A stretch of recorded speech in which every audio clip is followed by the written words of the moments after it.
नमस्कार प्यारे बच्चों, स्वागत है आप सभी लोगों का हमारे YouTube चैनल में। तो हम लोगों ने क्लास 11th का चैप्टर नंबर 5 यानी कि सब्सिडियरी बुक्स को स्टार्ट किया है, जिसमें हमारे 25 लेक्चर्स हो चुके हैं और ये है हमारा लेक्चर नंबर 26। ये हमारा लास्ट लेक्चर भी होगा क्योंकि देखो सारी चीज़ें हमने कंप्लीट कर लिए हैं, इलस्ट्रेशंस भी कंप्लीट कर लिए हैं, प्रैक्टिकल प्रॉब्लम्स भी हो चुके हैं और एक्सरसाइज में भी 5 क्वेश्चन हम कंप्लीट कर चुके हैं। अभी बचे हुए हैं बस ये 4 क्वेश्चन यानी कि 6, 7, 8 और 9, जिसको हम यहाँ पर इस वीडियो में कंप्लीट कर लेंगे। के बाद आपका सब्सिडियरी बुक्स हो जाएगा मेरी तरफ से पूरा खत्म। अब आपकी बारी होगी पढ़ने की, ठीक है। तो चलो फिर शुरू करते हैं। अभी आगे बढ़ने से पहले कुछ और बातें आप लोगों को बता देना चाहती हूँ, जैसे कि अगर आपको नोट्स चाहिए ना स्टूडेंट, तो आप लोग हमारे टेलीग्राम चैनल से जुड़ सकते हो और नोट्स जो है वो आपको हमारे ऐप में भी अवेलेबल हो जाएगा। इसके अलावा ये हमारी ऑफिशियल इंस्टाग्राम आईडी है, यहाँ पर भी आप सभी लोग हमें फॉलो कर सकते हैं। ओके, चलो शुरू करते, देखते हैं क्वेश्चन नंबर 6। तो ये रहा क्वेश्चन नंबर 6। इसमें क्या लिखा हुआ है, देखो यहाँ पर लिखा है, अगर आप लोग मतलब ये साफ नहीं दिखाई दे रहा होगा, मुझे ऐसा लग रहा है, पर मैं आपको एक्सप्लेन करती हूँ। Question number 6, complete the following sentences, यानी कि यहाँ पर जो सेंटेंसेस दिए गए हैं इन्हें हमें कंप्लीट करना है, ठीक है। चलो देखते हैं। फर्स्ट है यहाँ पे कि cash book is a dash journal, यानी कि जो कैश बुक है ना वो कैसा जर्नल होता है, आप लोगों से ये पूछा गया है, बताना जरा क्या होता है वो। तो यहाँ पे लिखना, इसका आंसर आप ये लिखोगे, सब्सिडियरी जर्नल होता है। इधर आना और आपको लिखना है स्टूडेंट सब्सिडियरी जर्नल, समझे, याद रख लो। एग्जाम में आया तो इसको छोड़ के मत आना, मैंने बता दिया है सब्सिडियरी जर्नल होता है। नेक्स्ट है यहाँ पे कि in journal proper only dash discount is recorded, यानी कि जो हमारा जर्नल प्रॉपर है ना उसमें हम कौन से डिस्काउंट को रिकॉर्ड करते हैं जानते हैं आप लोग। तो याद करो, मैं जब आपको जर्नल प्रॉपर पढ़ा रही थी तो वहां पे मैंने बताया था कि कौन कौन सी ऐसी चीजें हैं जिनको जर्नल प्रॉपर में रिकॉर्ड किया जाता है। तो वहां पर मैंने आपको एक और बात बताई थी कि कैश डिस्काउंट जो है अलाउड या फिर रिसीव, उसको हम रिकॉर्ड करते हैं जर्नल प्रॉपर में। तो यहाँ पर क्या आएगा स्टूडेंट, बिल्कुल सही, यहाँ पे आ जाएगा कैश। ओके, तो क्या लिखेंगे, हाँ कैश लिख देना। नेक्स्ट है यहाँ पे कि return of goods purchase on credit to the supplier will be entered in dash journal. अब ध्यान से सुनो, क्या बोला जा रहा है कि रिटर्न ऑफ गुड्स, मतलब हम गुड्स को रिटर्न कर रहे हैं। कौन सा गुड्स है, परचेज ऑन क्रेडिट, यानी जो हमने पहले क्या किया था, क्रेडिट पे गुड्स परचेज किया था वो हम रिटर्न कर रहे हैं, मतलब हमने गुड्स खरीदा अब उसी को हम रिटर्न कर रहे हैं। तो ये कहां पर जाएगा, ये जाएगा परचेज रिटर्न बुक में, आप सभी जानते हैं, है ना। तो यहाँ पर आप क्या लिखोगे, यहाँ पे आपको लिखना है परचेज रिटर्न बुक। यहाँ पे जर्नल लिखा हुआ है तो आप इसको देख करके कंफ्यूजन में मत रहना, परचेज रिटर्न बुक भी बोल सकते हैं और जर्नल भी बोल सकते हैं, परचेज रिटर्न जर्नल भी बोला जा सकता है। तो यहाँ पर क्या आएगा, यहाँ पर आएगा आप लोगों का परचेज रिटर्न, है ना। तो कैसे लिखेंगे आज मैं आप लोग को बता देती हूँ, इतने में तो आएगा नहीं। तो इसका आंसर देखो मैं यहाँ पे लिख रही हूँ ऊपर, ठीक है, मैनेज कर लेना थोड़ा, परचेज रिटर्न, ठीक, देख लेना अच्छे से। नेक्स्ट है यहाँ पे अगला देखिएगा कि assets sold on credit are entered in, यानी कि हमने असेट्स जो है वो बेचा, कैसे बेचा, क्रेडिट पे बेचा। तो असेट्स को अगर क्रेडिट पे बेचा जाता है तो किस में रिकॉर्डिंग की जाती है, बिल्कुल सही, जर्नल प्रॉपर में। देखो असेट्स आप बेच रहे हो या फिर खरीद रहे हो, अगर वो असेट्स है तो जाएगा कहाँ पर, जर्नल प्रॉपर में ही जाएगा, ठीक है। तो यहाँ पर हम क्या लिख देंगे स्टूडेंट्स, यहाँ पे इसका आंसर हो जाएगा जर्नल प्रॉपर। बताया था ना मैंने आप लोगों को कि जो कहीं ना जाए उसको भेज देने का सीधा सीधा जर्नल प्रॉपर में, हाँ बस वही है। नेक्स्ट यहाँ पर देखिएगा, double column cash book records transaction relating to cash and dash, यानी कि जो हमारा डबल कॉलम कैश बुक होता है वो कौन से ट्रांजेक्शन्स को रिकॉर्ड करता है, तो कैश वाले ट्रांजेक्शन्स को भी एज वेल एज बैंक वाले ट्रांजेक्शन्स को भी रिकॉर्ड करता है। तो यहाँ पर आप क्या लिखोगे प्यारे बच्चे, यस बिल्कुल, यहाँ पे आपको लिखना है बैंक, क्या लिखेंगे, बैंक लिखेंगे।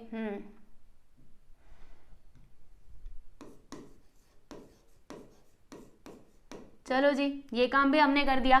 अगला यहाँ पे देखो 6th वन क्या है कि credit purchases of goods are recorded in, यानी कि अगर हम गुड्स परचेज कर रहे हैं क्रेडिट पे तो फिर उसको कहाँ पे रिकॉर्ड किया जाता है, तो क्रेडिट पे हम गुड्स खरीद रहे हैं तो वो जाता है हमारा सेल्स बुक में नहीं, परचेज बुक में जाएगा। किस में जाएगा, परचेज बुक में जाएगा। तो यहाँ पे आप लिख देना सीधा सीधा परचेज बुक, है ना।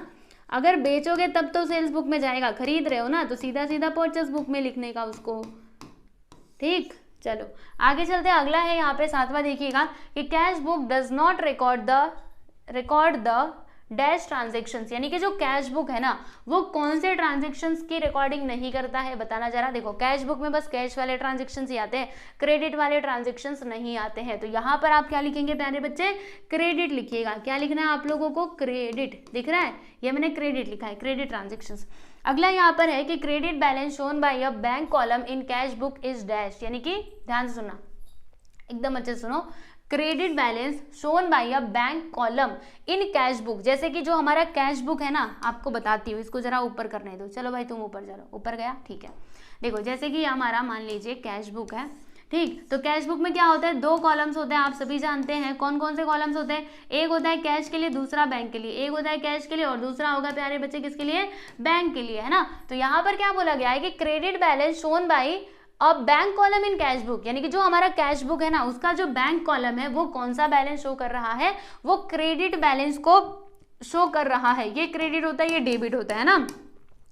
तो जो बैंक कॉलम है ना वो क्या शो कर रहा है, वो क्रेडिट बैलेंस को शो कर रहा है, यानी कि ये वाला अमाउंट ज्यादा है और इधर वाला अमाउंट क्या है प्यारे बच्चे, कम है। तो फिर उसको हम क्या बोलेंगे जानते हैं आप लोग, तो इसको हम बोलेंगे ओवरड्राफ्ट। कैसे ओवरड्राफ्ट बोलेंगे, तो देखो मैंने आप लोगों को बताया था, अभी पिछले वाले वीडियो में ही बताया था। ओवरड्राफ्ट मतलब क्या होता है, जब हम बैंक से, मतलब हमारे बैंक में जितना भी पैसा है उससे ज्यादा जब हम पैसा बैंक से निकाल लेते हैं ना, तो उसी को ओवरड्राफ्ट कहा जाता है, ठीक है। और ये जो ओवरड्राफ्ट फैसिलिटी है वो करंट अकाउंट होल्डर्स को दिया जाता है, ये भी मैंने आप लोगों को बताया था, है ना। तो यहाँ पे ओवरड्राफ्ट आएगा। अब क्यों ओवरड्राफ्ट आएगा मैं आपको बताती हूँ, पहले अच्छे से लिख लेने। तो ये अच्छे से नहीं लिखाया है, मतलब लिखाया है ओवरड्राफ्ट,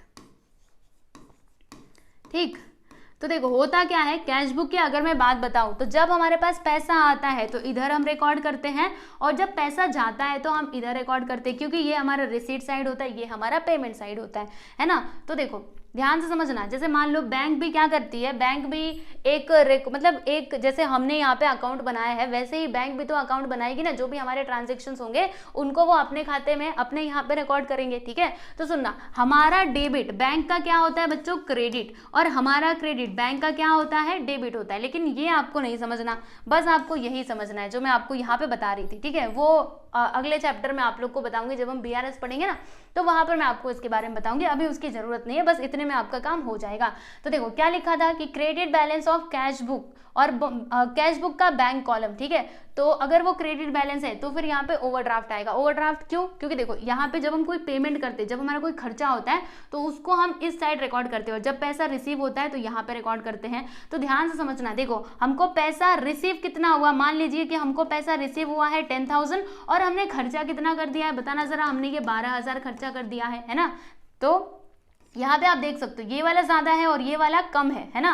तो इस कंडीशन में हम लोग ओवरड्राफ्ट बोलेंगे, क्योंकि पेमेंट हमने ज्यादा का कर दिया है। सुनना एकदम ध्यान से, ये बैंक की बात चलिए, बैंक कॉलम की, पेमेंट हमने ज्यादा कर दिया है और पैसा हमें रिसीव हुआ है बस इतना सा, यानी कि हमारा जो मतलब हमारा देखो बैंक के पास क्या हो गया, बैंक के पास मतलब बैंक में बस हमारे इतने ही पैसा था, लेकिन हमने इतना ज्यादा निकाल लिया है ना। तो बैंक के पास जितना पैसा था उससे ज्यादा पैसे हमने निकाले ना, यस। तो इस कंडीशन में इसको ओवरड्राफ्ट कहा जाएगा। I hope this is clear, आपको समझ आ गया होगा। मैंने पूरा एक्सप्लेन करने की कोशिश की, एक बार फिर से बता देती हूँ लास्ट में, लिसन केयरफुली। देखो हमारे बैंक अकाउंट में कितना पैसा आया है, 10,000। हमने यहाँ से पेमेंट कितना किया, खर्चा कितना किया, 12,000। तो 2,000 रुपए यहाँ पे देखो ओवरड्राफ्ट हो जाएगा। Okay clear. चलो नेक्स्ट यहाँ पर चलते हैं, इसको मैं मिटा देती हूँ, यहाँ से मिट गया, पूरा मिट गया। अगला दिया गया है, नेक्स्ट वन देखिएगा कि पेटी cash book is used for recording dash expenses, यानी कि जो पेटी कैश बुक होता है ना, इसमें हम कौन से टाइप के एक्सपेंसेस को रिकॉर्ड करते हैं, तो स्मॉल एक्सपेंसेस यानी कि पेटी एक्सपेंसेस को हम रिकॉर्ड करते हैं। तो यहाँ पे आप लोग क्या लिखेंगे, पेटी लिखिएगा, पेटी, ठीक है। आप बोलेंगे पेटी क्यों, अरे पेटी का मतलब वही होता है, स्मॉल ही होता है, तो इसीलिए यहाँ पे पेटी आ जाएगा। नेक्स्ट वन है कि in purchase book goods purchased on dash are recorded, यानी कि परचेज बुक में हम लोग कौन से परचेज को रिकॉर्ड करते हैं, तो जो गुड्स हम लोग क्रेडिट पे परचेज करते हैं उसकी रिकॉर्डिंग की जाती है। तो यहाँ पर आप क्या लिखेंगे प्यारे बच्चे, क्रेडिट लिख दीजिएगा, क्रेडिट, ठीक है। देखो इन purchase book goods purchase on credit, यानी जो गुड्स को हमने क्रेडिट पे परचेज किया है उसको यहाँ पे रिकॉर्ड किया जाता है, किसमें, परचेज बुक में। Okay clear. चलो क्वेश्चन नंबर 6 यहाँ पर होता है कंप्लीट। मुझे पूरी उम्मीद है कि आपको सारी चीजें अच्छे से समझ में आ गई होंगी। चलो अब हम यहाँ पे नेक्स्ट बात करने वाले हैं किसकी, क्वेश्चन नंबर 7 की। तो क्वेश्चन नंबर 7 में क्या दिया गया है, पढ़ना जरा ध्यान से पढ़ो। इधर देखो क्या लिखा है, question number 7, correct the following sentences and rewrite the same, यानी कि यहाँ पर जो सेंटेंसेस दिए गए हैं इन्हें हमें सही करके लिखना है, ठीक है। देखो जैसे फर्स्ट क्वेश्चन देखो क्या लिखा है कि cash purchase of goods are recorded in purchase book, सही बात है क्या? अरे ये तो गलत बात हो गई। हम लोग परचेज बुक में कैश परचेज को थोड़े ना रिकॉर्ड करते हैं, कैश परचेज को तो कैश बुक में रिकॉर्ड किया जाता है और क्रेडिट परचेज को हम परचेज बुक में रिकॉर्ड करते हैं। समझ में आ रहा है? तो इसका आप सही करके क्या लिखोगे कि cash purchase of goods are recorded in cash book, यानी कि जब हम लोग गुड्स परचेज करते हैं कैश दे करके तो वहां पे रिकॉर्डिंग की जाती है कैश बुक के अंदर। ठीक है, तो ये स्टेटमेंट आप पूरा लिख देना। फिर अगला है कि cash book records cash transactions as well as credit transaction, यानी कि जो कैश बुक है क्या वो क्रेडिट ट्रांजेक्शंस को भी रिकॉर्ड करता है और कैश ट्रांजेक्शंस को भी रिकॉर्ड करता है। सही बात है क्या? ये भी गलत है, क्योंकि कैश बुक इसका नाम ही है, यानी कि कैश वाले ट्रांजेक्शन ही रिकॉर्ड होंगे, क्रेडिट वाले नहीं होंगे। तो इसका सही आंसर क्या हो जाएगा, मतलब सही स्टेटमेंट ये होगा कि cash book records only cash transactions, मतलब जो हमारा कैश बुक है ये ओनली कैश ट्रांजेक्शंस को ही रिकॉर्ड करता है, क्रेडिट वाले को नहीं करता है। नेक्स्ट वन देख लीजिएगा कि small and large business records all transactions in subsidiary books. क्या ये बात सही है?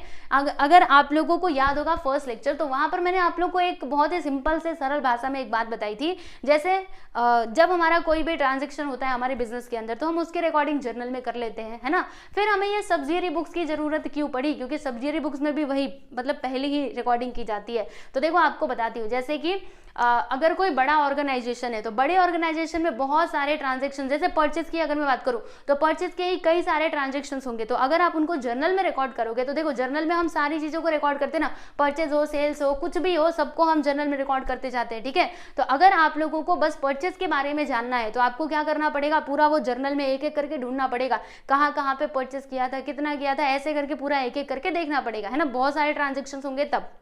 ओके तो इस कंडीशन में मतलब इससे छुटकारा पाने के लिए कि इतना ज़्यादा हमको ना ढूंढना पड़े, इसीलिए ये सब्सिडियरी बुक आया। ओके तो अगर सेपरेटली हम लोग परचेस बुक बनाए रहेंगे और हमें बस परचेस के बारे में जानना है तो सीधा सीधा जाकर के परचेस बुक को देख लेंगे, हमें पता चल जाएगा कि हमने क्या क्या परचेस किया है। ठीक है, तो यहाँ से आप क्या मतलब यहाँ से आपको क्या समझ में आया कि अगर कोई स्मॉल बिजनेस है तब तो अगर आप वहाँ पे जर्नल एंट्री कर रहे हैं तो ठीक है चलेगा, लेकिन अगर कोई बड़ा ऑर्गेनाइजेशन है तो उसमें आपको सब्सिडियरी बुक में एंट्री करना पड़ता है। क्यों करना पड़ता है? क्योंकि अगर आपको कोई बस परचेस बुक का इन्फॉर्मेशन चाहिए या फिर आपको बस सेल्स बुक जानना है तो वो आप इजीली उधर से देख सकते हो सब्सिडियरी बुक के माध्यम से। ओके तो यहाँ पर देखो क्या बोला गया है कि small and large business records all transactions in subsidiary books. अरे भाई ये तो गलत है।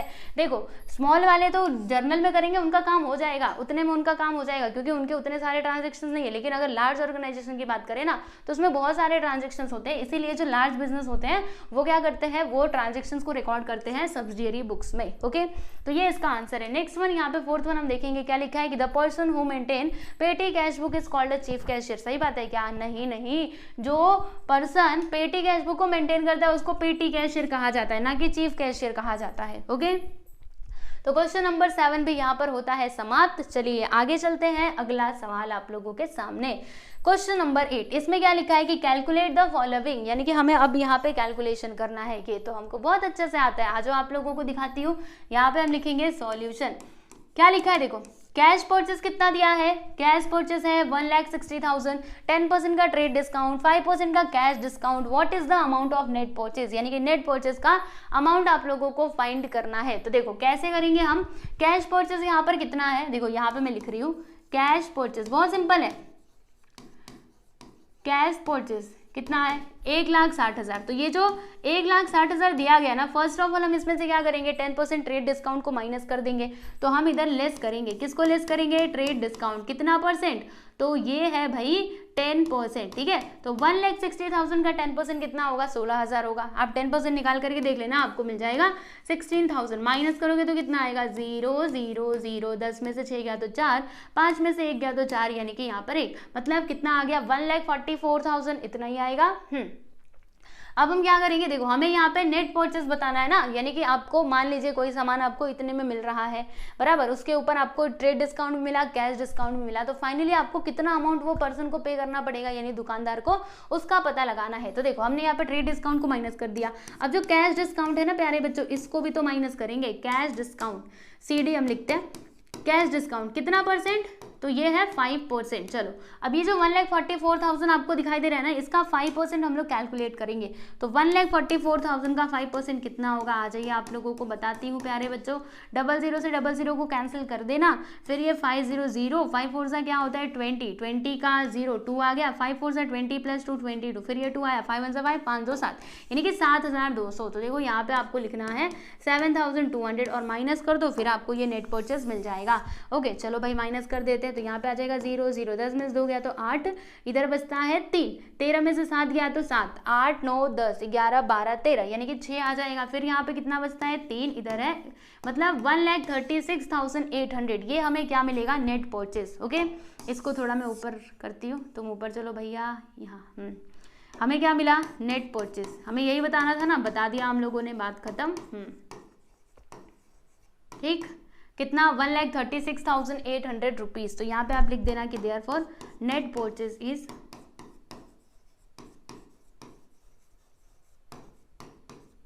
Rupees 1,36,800 rupees. ओके देख लो यहाँ पर आपका ये जो क्वेश्चन है, फर्स्ट सब क्वेश्चन ये होता है कंप्लीट, अच्छे से इसको देख लीजिए, फिर उसके बाद हम चलेंगे आगे। नेक्स्ट यहाँ पर हम बात करेंगे अगले सवाल की।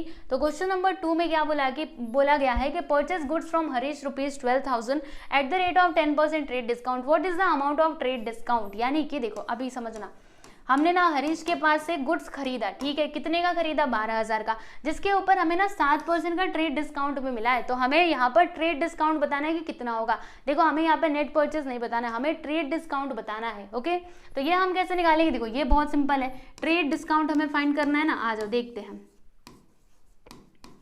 ट्रेड डिस्काउंट, अगर हमें ट्रेड डिस्काउंट निकालना है तो हम कैसे निकालेंगे, हमने गुड्स कितने का परचेस किया है, 12,000 का, तो यहाँ पे आपको लिखना होगा 12,000, इसका रेट कितना है 7%, तो यहाँ पे लिखेंगे हम लोग।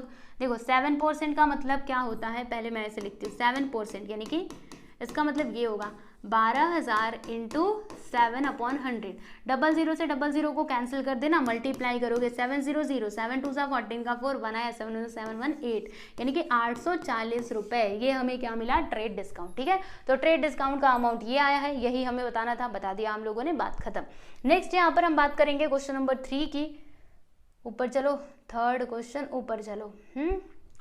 देखो यहाँ पर क्या बोला गया है, ये पता नहीं बोर्ड को क्या हो जा रहा है, चलो कोई बात नहीं।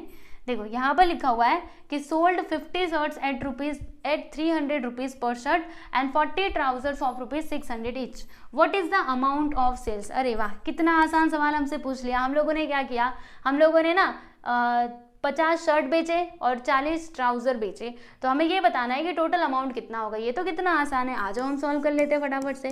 देखो आपको बताती हूँ, हम लोगों ने क्या किया, 50 शर्ट्स बेचे है ना, जिसमें से हर एक का प्राइस कितना था, एट ₹300 पर शर्ट, है ना, ऐसे ही तो था। तो समझने का प्रयास कीजिएगा, सब कुछ समझ में आ जाएगा। देखो 50 शर्ट हमने बेचे, जिसमें से हर एक शर्ट का प्राइस कितना है, 300 रुपये। तो इसका टोटल अमाउंट कितना हो जाएगा, 50 शर्ट हमने बेचे, जिसमें से प्राइस कितना है, एक का 300। तो अब मल्टीप्लाई कर दो, 5 3 सा क्या होता है 15, ये 3 0 इधर आ गया, यानी कि 15,000 रुपीज़ ये शर्ट का आ गया। ठीक है, अच्छी बात है। फिर हम लोगों ने ना 40 ट्राउजर्स बेचे, 40 ट्राउजर्स एट रुपीज़, हर एक का प्राइस कितना था, 600 ईच, है ना, एक ट्राउजर का प्राइस था 600, टोटल कितना बेचा, 40। तो टोटल अमाउंट कितना आएगा, 40 इंटू 600 कर देंगे, 4 6 क्या होता है प्यारे बच्चे, 24 होता है ना, 6 4 24। ठीक है, तो यहाँ पर आ जाएगा 24। फिर उसके बाद ये 3 0 हम लगा देंगे, 1 2 3 बराबर। हमें क्या बताना था, टोटल अमाउंट बताना था ना सेल्स का। तो देखो यहाँ पे इन दोनों को जोड़ो, अभी आपको पता चल जाएगा। तो 15 और 24, तो यहाँ पे आएगा 0 0 0, 5 4 होता है 9, यहाँ पे आ गया 39,000 रुपीज़। मतलब टोटल अमाउंट कितना आ जाएगा, तो वो आएगा 39,000 रुपीज़, है ना। तो यहाँ पे हम लिख देते हैं कि देयरफॉर अमाउंट ऑफ सेल्स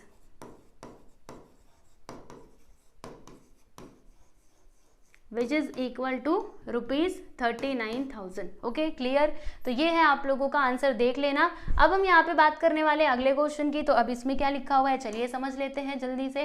तो यहाँ पर लिखा हुआ है, देखो कि sold 30 jackets at ₹500 per jacket at 8% trade discount, what is the amount of trade discount. यानी कि सुनो, हम लोगों ने ना जैकेट बेचे, कितने का, मतलब 30 जैकेट बेचे, जिसमें से हर एक मतलब पर जैकेट प्राइस कितना है 500 रुपीज़ है ना, और हमें ट्रेड डिस्काउंट कितने का दिया, हम लोगों ने दिया 8% का। तो हमें ये बताना है what is the amount of trade discount, यानी ट्रेड डिस्काउंट का अमाउंट हमें बताना है। कोई बात नहीं, बता लेंगे। देखो फर्स्ट ऑफ ऑल हमें पता करना पड़ेगा कि टोटल सेल्स कितना आ रहा है, मतलब जो सेल्स है उसका अमाउंट कितना आ रहा है, ये हमें पता लगाना पड़ेगा। ये कैसे मिलेगा, ऐसे मिलेगा। देखो अगर हमें टोटल सेल्स पता करना है, टोटल सेल्स, तो क्या करेंगे हम, ये करेंगे, हम लोगों ने 30 जैकेट्स बेचे ना, 30 जैकेट्स हमने बेचे हैं, जिसमें से हर एक का प्राइस कितना था, 8 रुपीज़ 500 पर जैकेट।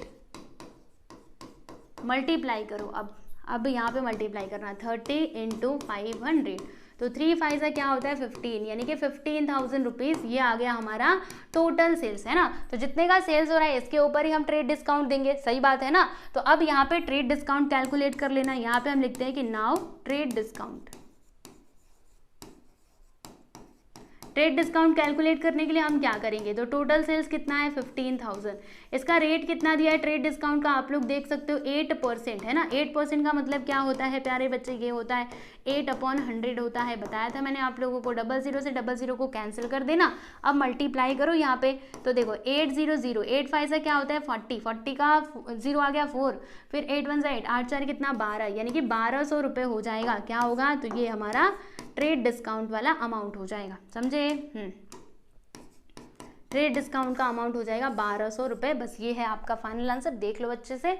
फिर उसके बाद हम चलेंगे क्वेश्चन नंबर 9 पर। क्वेश्चन नंबर 8 यहाँ पर होता है कंप्लीट। अब क्वेश्चन नंबर 9 में भी हमें कैलकुलेशंस करने हैं, तो सब लोग तैयार हो जाओ। इक्वेशन सॉल्व करने आता है ना, बस वैसे ही करना है। आ जाओ, देखते हैं एक एक करके हम सारे क्वेश्चंस को सॉल्व कर लेंगे।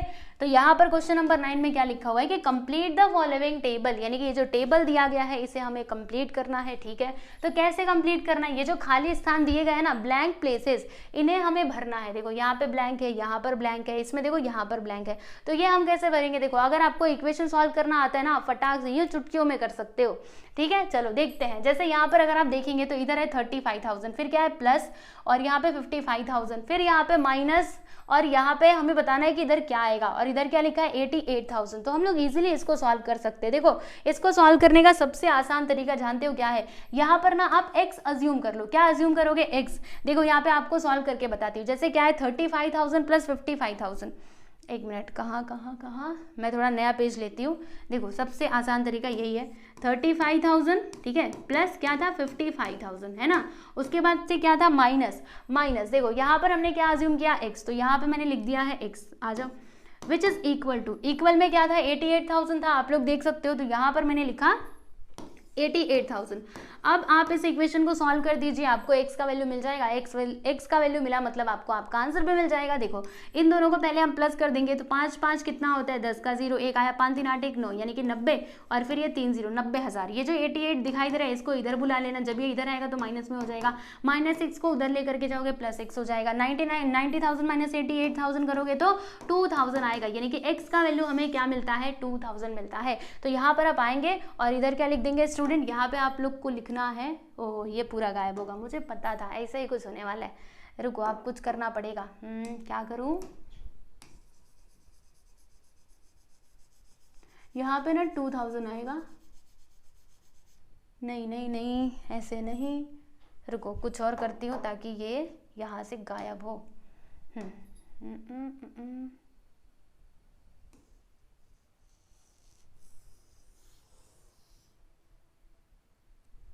ठीक,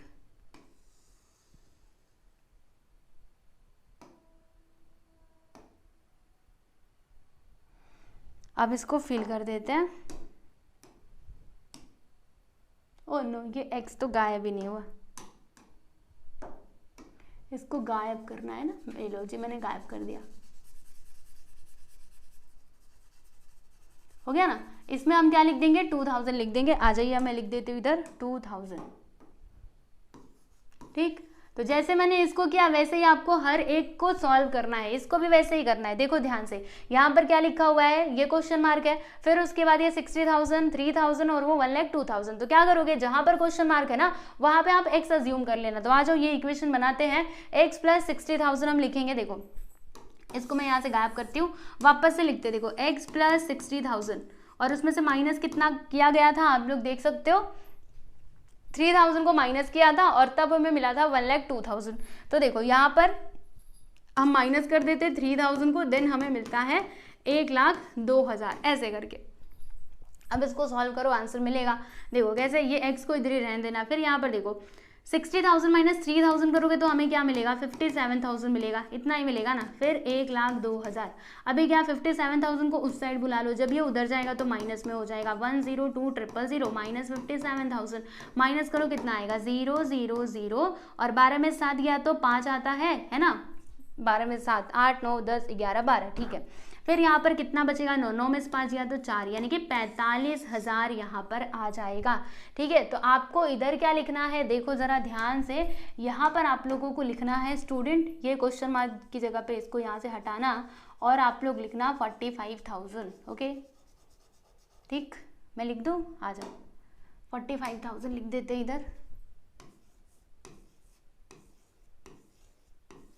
ठीक, आप बोलेंगे ये सब क्यों नहीं पढ़ रहे हो, पढ़ सकते हो। देखो कैश परचेज इतना है, क्रेडिट परचेज इतना है, तो कैश परचेज क्रेडिट परचेज दोनों को जोड़ा और परचेज रिटर्न को माइनस कर दिया, है ना, तब जाके हमें नेट परचेज मिला। नेट परचेज तो ऐसे ही मिलेगा ना, कैश क्रेडिट को प्लस करेंगे और जो हमने रिटर्न किया उसको माइनस करेंगे, फिर जाके हमें वो मिलेगा। ओके, तो आप इसको पढ़ लेना, वही है। देखो cash sales credit sales minus करेंगे सेल्स रिटर्न, तो फिर हमें टोटल सेल्स मिल जाएगा। फिर यहाँ पर है cash sales credit sales straight discount, तो जब यहाँ पे आप जब पूरा कैलकुलेशन करोगे तो आपको टोटल सेल्स मिलेगा, है ना, क्योंकि हमें क्या करना होता है, जो हमारा सेल्स होता है उसमें से ट्रेड डिस्काउंट को माइनस करना होता है ना। चलो अब देखते हैं यहाँ पर कौन सा प्लेस खाली है, ये वाला, तो इसकी जगह पे हम लोग x मानेंगे। आ जाइए यहाँ पे x मान के इसको सॉल्व करते हैं। तो 90,000 प्लस 1,10,000, देखो इसको मैं मिटाने वाली हूँ और फिर से हम इधर करते हैं कैलकुलेशन। 90,000 प्लस 1,10,000, ठीक है। माइनस क्या कर रहे थे, तो माइनस कर रहे थे इसमें 16,000 को। आ जाइए माइनस कर देते हैं 16,000 which is equal to x, है ना, ये खाली जगह था तो x हमने अज्यूम कर लिया। अब क्या करेंगे, इन दोनों को पहले हम जोड़ देते हैं। तो जोड़ो, इधर 0 0 0, कितना 0, 4 6 0 आ जाएगा, 9 1 10 का 0 1 1 1 2, यानी कि 2 लाख आ जाएगा बराबर। अब 2 लाख में से देखो ये 16,000 को माइनस कर देना है, 2 लाख में से 16,000 को माइनस कर दो, 0 0 0, 10 में से 6 गया तो 4, 9 में से 1 गया तो 8, मतलब 1,84,000 आएगा, यानी कि x का वैल्यू हमें कितना मिलता है, 1,84,000।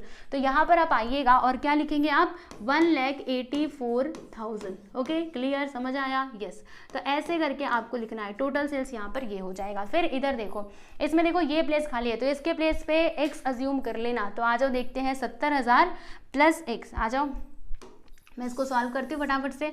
हाँ, सब में ऐसे ही करना है, अगर आप चाहो तो अभी वीडियो को यहीं पे रोक करके कर सकते हो आगे। ये x लिखा, फिर माइनस क्या हो रहा है, 18,000, तो फिर हमें मिलेगा 1,62,000। देखो यहाँ पे हम माइनस कर देते हैं 18,000 को, देन हमें मिलेगा 1,62,000। प्रॉपरली नंबर्स चेक करके ही करना, वरना मिस्टेक होने के चांसेस हो सकते हैं। तो यहाँ पर देखिएगा, हम लोग सबसे पहले क्या करेंगे, देखो एक काम करते हैं, 70,000 को ना इधर ही रहने देते हैं और ये x को भी इधर ही रहने देते हैं, इसको हम उस साइड लेकर के जाते हैं। जब ये उधर जाएगा तो प्लस में हो जाएगा, है ना, तो यहाँ पर हो जाएगा प्लस 18,000 बराबर। अब इन दोनों को जोड़ो, कितना आएगा, 0 0 0, 8 2 कितना होता है, 10 10 का 0, 1 आ गया, 6 1 7 1 8 और यहाँ पर 1, यानी कि 1,80,000 आ गया। अभी जो 70,000 दिखाई दे रहा है इसको हम उस साइड लेकर के जाएंगे, तो जब ये उधर गया तो माइनस में हो जाएगा। 1,80,000 में से 70,000 को माइनस करो, कितना आएगा स्टूडेंट, ये आ जाएगा हमारा 1,10,000। माइनस करके देखो, 4 0 4 0, 8 में 7 गया 1 और ये 1 पहले से, यानी कि 1,10,000, यानी कि ये जो ब्लैंक प्लेस है ना ये वाला, यहाँ पर हमें क्या लिखना है, तो यहाँ पे हमें ये लिखना होगा, क्या लिखना होगा, तो 1 लाख कितना बोला था मैंने, 1,10,000, ठीक है। रुको इसको यहाँ से पहले गायब करती हूँ, 1,10,000 हम लिख देंगे सीधा सीधा। आ जाइए, देखो कलर बदल लिया, यहाँ पे हम लिखते हैं 1,10,000। ओके, बात समझ में आई आप लोगों को? जी बिल्कुल, ऐसे ही करना था। फिर यहाँ पे नेक्स्ट में देखिएगा, जो हमें नहीं पता उसको हम लोग एक्स अज्यूम करेंगे। देखो, ओपनिंग कैश बैलेंस इतना है, कैश रिसीट इतना है, कैश पेमेंट इतना, टोटल कैश कितना होगा। देखो इस मतलब यहाँ पे जो लिखा हुआ है ना, इसको भी आप साथ साथ में समझते हुए चलो। यहाँ से आपको कई सारी चीज़ें सीखने के लिए मिलेंगी। मतलब जो ओपनिंग बैलेंस होता है उसमें हम क्या करते हैं, जो पैसा हमारे पास आता है उसको हम जोड़ते हैं, और जो कैश पेमेंट जो भी हमारे पास से पैसा गया उसको माइनस किया जाता है, तब जाके हमें टोटल कैश मिलता है। तो देखो, इसको हम लोग ना एक्स अज्यूम करेंगे, तो क्या लिखेंगे, x plus 60,000 minus 45,000 which is equal to 23,000। तो देखिए यहाँ पे हम लिख रहे हैं, इसको अब मैं यहाँ से गायब कर रही हूँ। देखिए यहाँ पर क्या आएगा, एक्स प्लस 60,000, उसके बाद से यहाँ पर क्या था एक बार मैं देख लेना चाहती हूँ। तो x plus 60,000 minus 45,000 which is equal to 23,000। तो यहाँ पे हम लिखेंगे minus 45,000 which is equal to 23,000। ठीक है, इस प्रकार से ये दिया गया है। चलो भाई इसको सिंप्लीफाई करते हैं, तो देरी किस बात की, आ जाओ।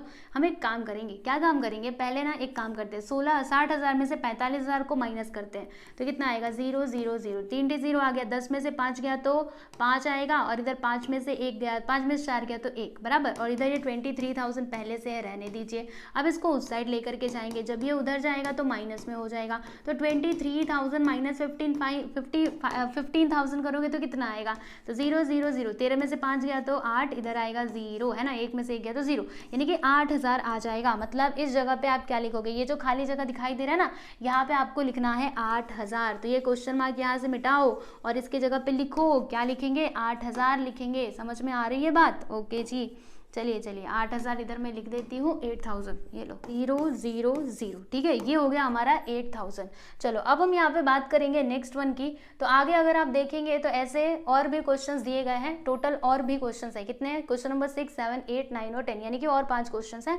तो चलो फिर इनको भी हम लोग सॉल्व कर लेते हैं। तो ध्यान से इसको समझना, क्या लिखा है, ये कैश सेल्स है, cash sales plus credit sales. ठीक है, कैश सेल्स और क्रेडिट सेल्स को प्लस किया, फिर यहाँ पे विच इज इक्वल टू, अगर हम कैश सेल्स और क्रेडिट सेल्स को प्लस करेंगे तो हमें टोटल सेल्स मिलेगा, है ना, ऐसे ही तो मिलेगा। तो यहाँ पे इक्वल का साइन है, फिर यहाँ पे लिख दिया है 2,60,000। ठीक है, अब टोटल डेटर्स आपसे पूछा गया है, तो ये आपको कैसे मिलेगा, यहाँ पे अगर आप पिछले जैसा करोगे तो फिर इसका आंसर नहीं मिलेगा। यहाँ पे आपको थोड़ा सा दिमाग लगाना पड़ेगा। कैसे, मुझे एक बात बताओ पहले, डेटर्स का मतलब क्या होता है। डेटर्स यानी क्या, कि इतना पैसा हमें ना सामने वाले पर्सन के पास से मिलने वाला है। जैसे मान लो कि मिस्टर रोहन है, उससे ना हमको 1 लाख रुपए मिलने वाले हैं, तो मिस्टर रोहन 1 लाख से हमारा क्या हो जाएगा, डेटर हो जाएगा। तो ध्यान से समझना, देखो जो हम लोग सामान उधारी पे बेचते हैं वही पैसा तो हमें मिलने वाला रहता है, क्योंकि अगर कैश में किसी ने पेमेंट कर दिया तो वहीं पे बात खत्म हो जाती है, वो हमारा डेटर तब नहीं कहलाएगा, है ना। हमें यहाँ पे टोटल डेटर बताना है। तो देखो कैश सेल्स तो इतने का किया, यानी जब आपने इतने का सामान बेचा ना, आपको 1,20,000 रुपए हाथ में मिल गए।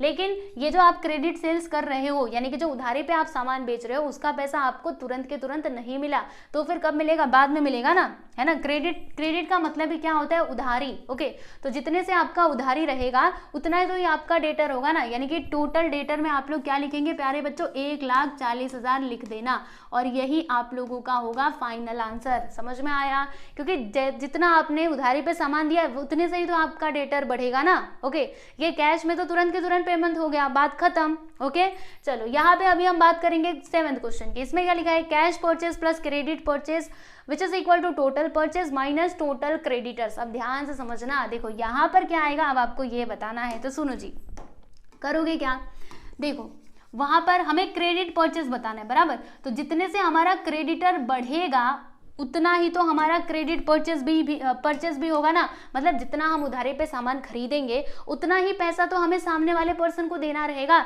यानी उतने से ही हमारा जो क्रेडिटर है वो इंक्रीज होगा। तो अगर हमारा क्रेडिटर है 1,10,000 तो क्रेडिट परचेज भी कितना होगा, यस एवरीवन, 1,10,000 हो जाएगा। समझ में आया, यस। अब उसके बाद यहाँ पे हम बात करते हैं opening petty cash balance, petty cash receive, पेटी कैश एक्सपेंसेस पेड।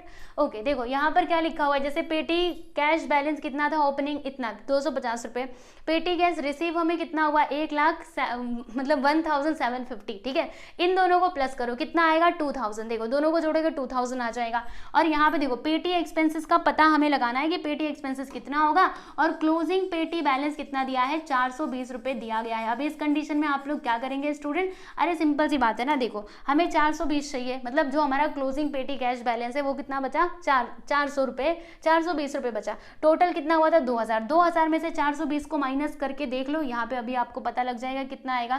तो अगर मैं माइनस करूंगी तो कितना आएगा, आ जाओ देख लेते हैं एक बार। अगर 2000 में से 420 को माइनस किया जाए तो कितना आएगा, 0। 10 में से 2 गया तो 8, और 9 में से 4 गया तो 5, है ना, 9 में से 4 गया तो 5 आएगा। इसने किसको दिया, 9 में से 4 गया तो 5, और इधर 1, यानी कि 1,0580। पता नहीं क्यों मेरे दिमाग में 1 लाख ही आ रहा है बार बार, 1,580। ठीक है, खत्म। नेक्स्ट वन आप देख लीजिएगा, अगला है opening petty cash balance, petty cash receive, petty expenses paid, closing petty cash balance. अब हमें इसका पता लगाना है कि यहाँ पर क्या आएगा। तो वही एक्स अज्यूम कर लो, या फिर एक काम कर लो। क्या काम करोगे, देखो एक्स वाली टेक्निक यहाँ पर काम नहीं करती थी, यहाँ पे नहीं काम करती। अगर आप एक्स वाली टेक्निक लगाते ना तो फिर आपको आंसर ही नहीं मिलता, फिर आप वहीं पे कंफ्यूज गोल गोल घूम करके रह जाते। इसीलिए ये जो यहाँ पे दिया गया उसको पढ़ना भी जरूरी है। ऐसा नहीं कि बस वही सीख लिया, एक्स रखो सॉल्व करो, ऐसे मत करना। लेकिन इसको आप एक्स रख करके सॉल्व कर सकते हो, इसमें कोई नुकसान वाली बात नहीं है। तो देखो क्या होगा, ये 400 फिर ये ओके। तो क्या किया जाए बताती हूँ ना आप लोगों को। इसकी जगह पे x मान लो, आ जाओ हम इसको सॉल्व करते हैं। यहाँ आप देखो मैं लिख रही हूँ 400 प्लस एक्स माइनस, एक minute, 400 plus x minus 1800 which is equal to 250, minus 1800 which is equal to 250, यही है ना।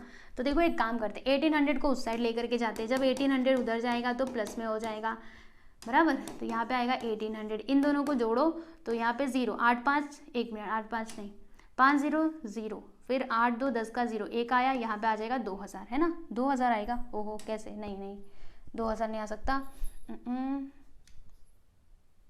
5 8 2 10 का 0, 1, फिर ये 1 1 2, हाँ ये 2000 कैसे आ रहा है, 2000 तो नहीं आना चाहिए। मैं क्या गड़बड़ कर रही हूँ, रुको, ये 250 है प्लस 1800, ये 400 को भी इधर ले लेना, माइनस 400, ठीक है। तो अगर मैं 1800 में 250 को प्लस करूँ तो उतना आएगा 0, इधर 5, 8 2 10, 10 का 0, फिर इधर 1 आया, और इधर कितना आएगा, हाँ देखो 2050 आएगा, वही तो हम सोच रहे थे 2050। इसमें से ये 400 को माइनस कर देना, चलो इसमें से 400 को हम माइनस कर देते हैं, 0 5, 10 में से 4 गया तो 6, यानी कि 1650 आ जाएगा। तो देखो यहाँ पे आप लिखिएगा 1650, क्या लिखेंगे, 1650। यहाँ पे बताओ जल्दी से क्या आएगा, इधर क्या आएगा, ये भी सिंपल है। देखो इसकी जगह पे x मान लो, हो जाएगा x प्लस 1800, देखिए मैं यहाँ पे लिख रही हूँ x प्लस 1800 माइनस कर रहे हैं, क्या माइनस कर रहे हैं, 2250 which is equal to 150, minus कर रहे हैं इसमें से 2250 को विच इज इक्वल टू 150, यही दिया गया है ना। एक बार मैं जरा देख लूँ, ठीक है, ठीक, आ जाओ सॉल्व कर लेते हैं। इसको उधर लेकर के जाना दोनों को, तो 150 पहले से, ये उधर जाएगा तो प्लस में हो जाएगा 2250, ये 1800 उधर जाएगा तो माइनस में हो जाएगा। फिर इन दोनों को जोड़ो, 0 5 5 10 का 0, 1 आ गया, 2 1 3 1 4, यहाँ पे 2400 आएगा, है ना, 2400 माइनस 1800 कर देंगे तो 0 0, यहाँ पे 6, फिर इधर 0, कितना आएगा 600 आ जाएगा, है ना।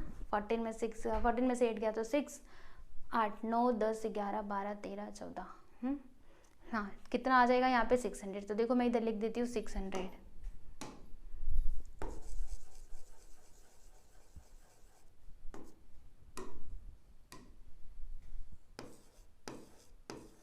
ठीक। तो आप लोग देख सकते हो यहाँ पर हमने क्वेश्चन नंबर 9 भी कंप्लीट कर लिया है। तो इसी के साथ ही आपका ये जो सब्सिडियरी बुक्स है चैप्टर ये होता है कंप्लीट। सब कुछ हमने कर लिया है, इलस्ट्रेशंस भी कर लिए हैं, प्रैक्टिकल प्रॉब्लम्स भी सॉल्व कर लिए हैं, एक्सरसाइज के भी सारे क्वेश्चंस हमने देख लिए हैं, है ना। तो अब आपकी बारी है पढ़ने की। टोटल 26 लेक्चर्स है, आप देख लेना प्लेलिस्ट में जाकर के, सारे वीडियोस आपको मिल जाएंगे लाइन से, पूरा लास्ट मतलब स्टार्टिंग से लेकर के अंतिम तक, ठीक है। तो चलो आज के लिए इतना ही, मिलेंगे हम लोग अगले वीडियो में। अपना बहुत ख्याल रखिए और पढ़ाई करते रहिए अच्छे से, ठीक है। चलो बच्चों नमस्ते।